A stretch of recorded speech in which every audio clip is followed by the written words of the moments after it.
Have you ever found yourself asking this question? God, I'm afraid of what's ahead.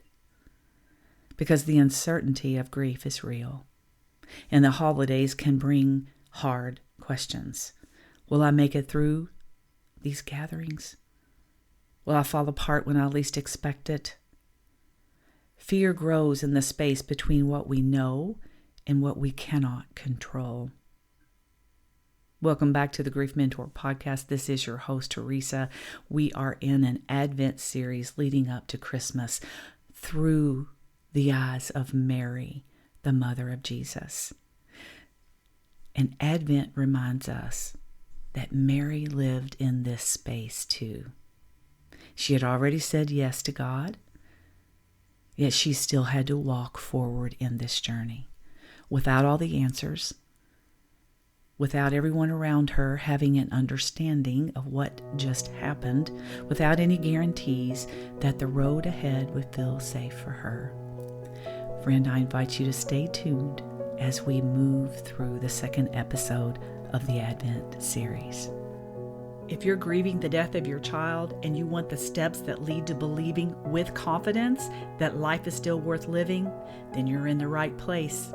Hello, I'm Teresa, a grief mentor that's been where you are, and I teach grieving moms like you how to navigate life after child loss. If you're ready to take a step of courage and build a solid foundation to live with hope and purpose, then I'm here to teach you how. Are you ready for what God has for you? Then I'm ready to teach you.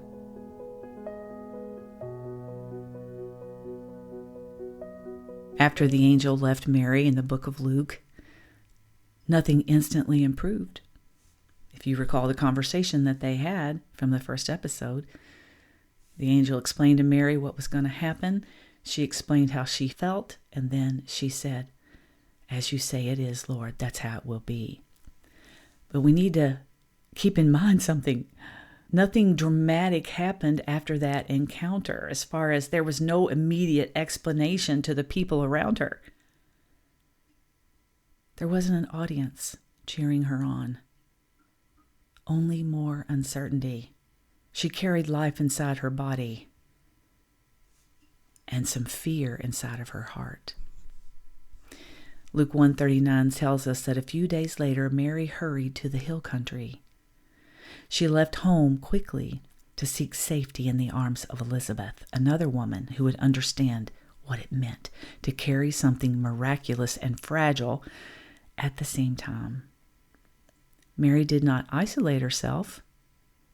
She looked for safe presence.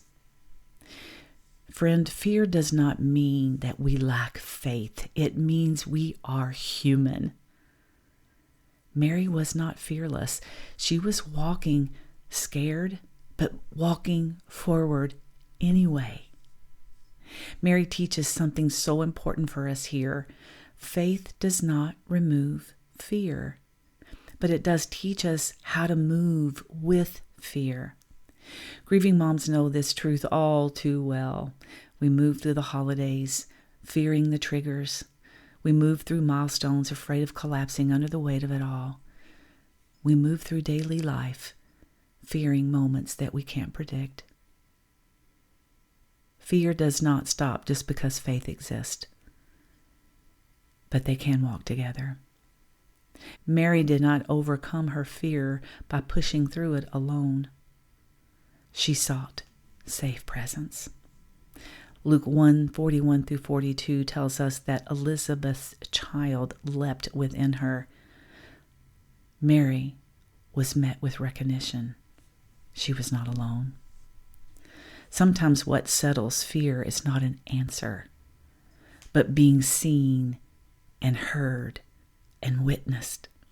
And for grieving moms, fear often lightens when we finally can say out loud to someone who gets it, "This is much harder than I could have ever imagined." We don't need someone to fix it. We need someone to understand. And that's what Elizabeth was for Mary. This is why safe companionship matters so much in grief. This is why your heart should never carry this weight alone. And if your fear feels heavy this Advent season, if uncertainty about what lies ahead for you keeps you awake at night, I invite you to come spend some time with me in a one-on-one session. We're not going to rush towards solutions, but you are given room to name your fears, and then I will help you anchor your heart in truth. You can go to my show notes and find that link, or in your email.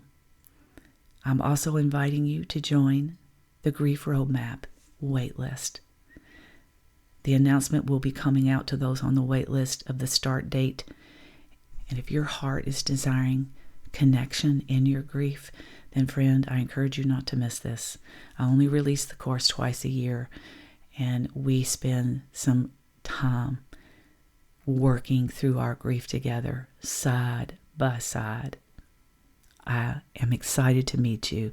If you feel like this is something that would benefit you in your grief journey, head on over to my website, join that wait list. You can also find that link in my show notes. It's very important to be with other women who know and understand what it means to walk forward without your child beside you. In closing today, I want you to understand that Mary shows us what fear in faith actually looks like. Not answering all the questions, but staying connected while the questions remain. Fear does not mean that God is far away. Fear is a sign that our hearts feel vulnerable. And vulnerability is where God meets us most intimately. Maybe your prayer sounds like this today. Lord, I'm afraid of what's ahead, but I don't want to do this alone. And that prayer is already faith in motion. Advent teaches us that God did not remove Mary's inhibitions or her fears about what lied ahead for her. But what he did do with Mary is that he walked beside her through it. In that short conversation that she had with Gabriel the angel, he didn't give her a blueprint of what this was going to look like for her. But yet she said yes. She surrendered all of the questions and what she did not know or couldn't possibly understand, and said, "Yes, Lord, do as your word says." Mary did not have all the answers to the questions that were in her heart. Here's what I want to leave you with today. May your heart find rest in this truth. You are not required to be fearless, only faithful enough to take the next step, knowing that Jesus is right there beside you every step of the way. And that's all I have for you today. So until next time, take care.